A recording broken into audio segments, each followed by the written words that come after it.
How happy are you, really? Are you as happy as you think you are? Punk. Whoa, whoa, whoa. In this video, I interviewed Laura DeBenedetto, who is a best-selling author, CEO, TEDx speaker, and America's happiness coach, about happiness working from home. Happiness in general, if I'm honest. So check it out.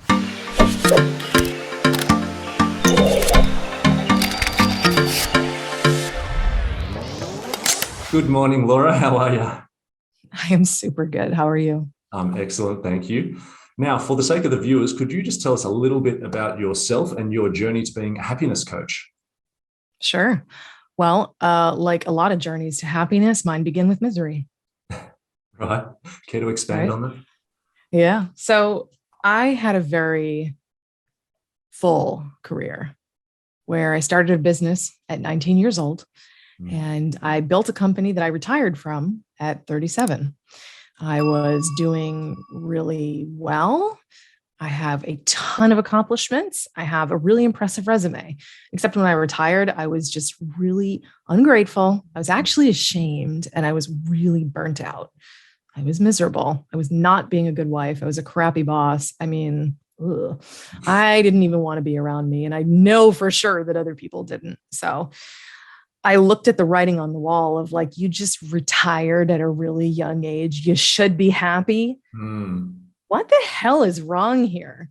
It's just very strange. So the question started really bothering me. And I'm like, well, I don't have this career and all this stuff to do. I don't need to solve why I wasn't happy before, but I need to solve why I'm happy or why I'm not happy now. And to do that, I need to understand what it is. So I became an amateur behavioral scientist. I started studying human behavior. I started ingesting tons of scientific studies and looking at why we do the weird stuff that we do and what actually constitutes happiness. And, observing tons of people, famous and not, around me. And, through a lot of conversations and research, I was able to figure it out that happiness comes from 6 key areas of the way we think. So I was like, is it just 6 parts of more than that? Or is it just 6? It's just 6. It's one big pie cut into 6 pieces. So my next theory was, can I learn this? Turns out, yes, you can. So I was like, well, my theory is if I can master these 6 areas of thought, I'll be a happy human and I'll be able to be more successful in my next venture and be able to create all kinds of cool stuff. So, like any good social scientist, I was my own first guinea pig and I tested all my theories and I was able to see profound results. Then I started sharing this with clients and volunteers to help me like solidify that, no, these are not just theories. These are actually sound pieces of wisdom that are productive for people.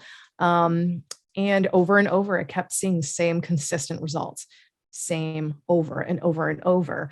And the America's happiness coach comes in by me helping people to find their happiness and giving people permission to define their happiness according to whatever the hell it is that really makes them happy. And for me, it's one thing. For you, it could be something else. But if you're not living in that space that really makes your toes curl. Right. I love it. Oh, well, I think out of anyone I've interviewed, you are probably the best place to answer the question, how to be happy working from home. Have you got any tips for, the people we've been doing it for, some of us only a couple of years, some of us, don't want to be doing it or haven't wanted to be doing it. Some people around the world are still stuck doing it. Some of us love doing it, like perhaps you and I. But for those people who feel a bit more stuck in that space and they want to be back in that company and they're getting that social interaction and getting out of the home a bit more, how can they be happy working from home? I don't think there's going to be a really succinct answer for this because we're all so different. Sure. For introverts, I don't think there's much to discuss. It's like, yay, I can avoid humans. We're done here. Yeah. Check in the box. They're happy, right? Yeah. Ambiverts, yeah, I could probably go out more, but they'll be fine. Extroverts do have a hard time. And I have enough extroverted tendencies where I really understand that. And I myself have worked from home on and off ever since 1999. I like it, right? I am an ambivert, meaning that I am both extrovert and introvert. And when I work from home, I work whenever my brain wants me to work. And I enjoy that liberty. Other people may have a really hard time with being self-disciplined and they may feel a little unstructured. That can contribute to stress. The loneliness can contribute to stress. There's really a lot of different contributors that would cause someone to be unhappy working from home. But I think one of the biggest ones is really just, your personality and your tendency towards extroversion. If you need humans and you get energy from other humans and then you're suddenly deprived of other humans, I think you're going to have a really hard time and you have to find a way to fill your cup with other humans somehow. So, in effect, A, you need profound self-awareness. You need to know exactly like what fills up your cup. And B, you need to take responsibility for filling it up, because if you rely on other people to do it for you, I think you're going to be disappointed. So let's say, actually, I have someone who works for me now who's extremely extroverted this pandemic, plus she got cancer at the same time. So it's been a rough couple of years for her. Yeah. She cannot really be around people because her immunity is so compromised. But she also doesn't want to live in a box. So when it comes to like her situation, risk assessment plays a very large role. She has to decide, is a bubble wrapped life where I'm safe the one I want, or am I willing to onboard a certain amount of risk, but mitigate as much as I can so I can be fulfilled and happy? And there is no right answer except for the one that she chooses for herself. And for her, she's chosen, I need to take on some risk because the topic of happiness as it pertains to my life and my career is not irrelevant. And I cannot psychologically afford to just deprive myself of humans forever. I have to take on some risk to do that. So she's made calculated choices. And some people may take on less and some people may take on more. But part of this is also deciding that it's important.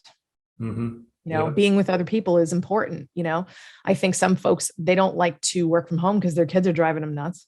Some people don't like to work from home because there's a laundry pile staring at them. Some people don't like to work from home because, I don't know, they can't organize their time. I mean, you really have, this is where the self-awareness piece comes in. For sure. Yep. If you actually can identify the genesis problem of why you don't like working from home, you're in a better position to do something about it. Yeah. And is there a way to link that self-awareness with your book, The 6 Habits? There is. One of the things that I encourage people to do through my book is to know yourself intimately. So by virtue of reading my book and really getting deeply in touch with who you are, your relationship with yourself, your relationship with life, and your relationship with activities, which is kind of what the 6 habits gets broken down into, you'll be able to better answer the question of am I happy at work? Why or why not? Am I happy working from home? Why or why not? Just, it will train you to be more self-aware. And if you are to master the areas within the 6 habits, those particular things, you're actually going to be in a much better position to take action on whichever points of dissatisfaction that you find. Let's say, the woman who works for me, if she were to discover, I can't just not be with people, I have to onboard some risk. When you do this self-mastery work, you'll be in a position to actually realize that and have that conversation with yourself and be like, oh, I'm actually in control here. I'm not anyone's victim. I get to choose my future. Even if it's not the ideal future, I still get to choose my path. Yeah, totally. So it's a very I hate the word empowerment, but if we break it down, it is a fully empowering, keyword power, book. It's a lot of us are living absolutely not in our power. And this book aims to, and successfully delivers on, returning power back to the reader. That's amazing. That's great. Yeah, I could not agree more that awareness is kind of the key foundation to it all, because you're either walking around blind, in which case you're never going to find anything, or your eyes are opened. You can start to see what you're doing, who you are, how you act, how you respond, how you treat others, how you treat yourself. What makes you up, down, around, all that sort of stuff.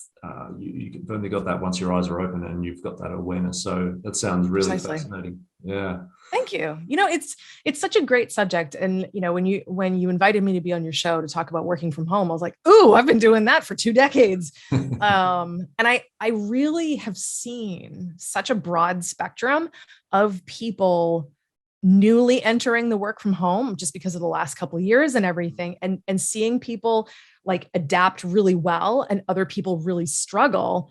And the pivotal difference comes down to tendency towards extroversion or not, and self-awareness. And it's really just those 2 things. If you're hyper self-aware, even as an extrovert, you can be super happy working from home. Yep. Because if you're aware of self, you can begin to actually see the damn path to joy in working from home, even if that's not where you're starting from. But if you're not self-aware, and even within the realms of introversion, extroversion, I remember when my wife and I, when we were first together, she started saying, oh, you're an introvert, I'm an extrovert. And it didn't sit right with me.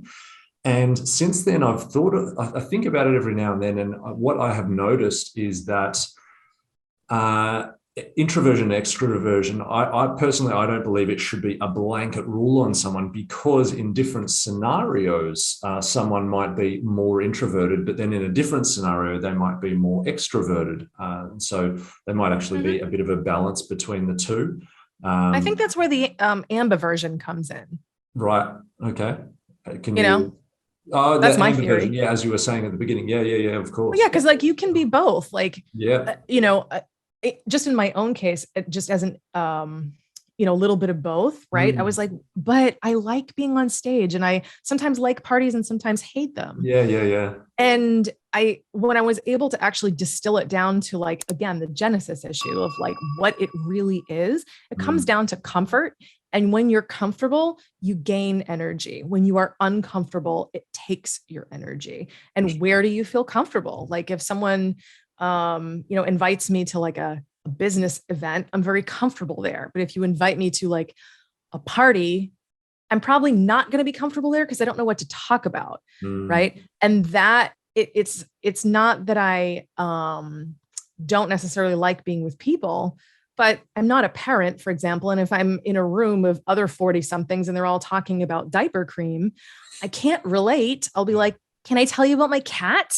And it's it's not that ambiverts or introverts don't like to talk. They don't like their energy depleted. Yeah. That's what it is. Yeah. For sure.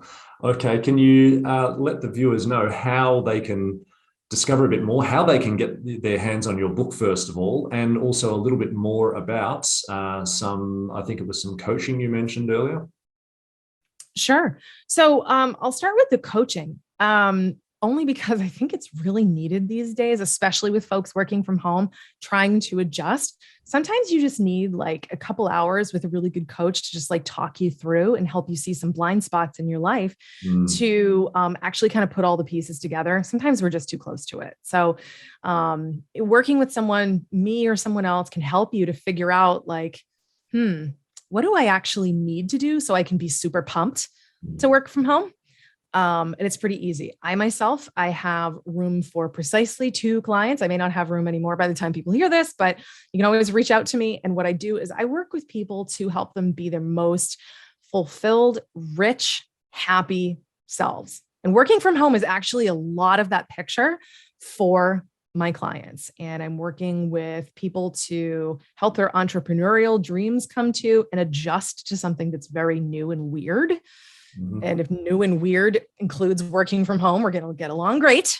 Yeah. So then part 2 is my book. I would really, really love for the whole world to read my book. I assure you, independent authors do not make as much as you think. I'm not going to get rich by people reading my book, but it will make me feel rich in my soul because it really does make a difference. So if you go to Amazon, it's actually sold globally there. It's Audible, also a paperback and a digital book.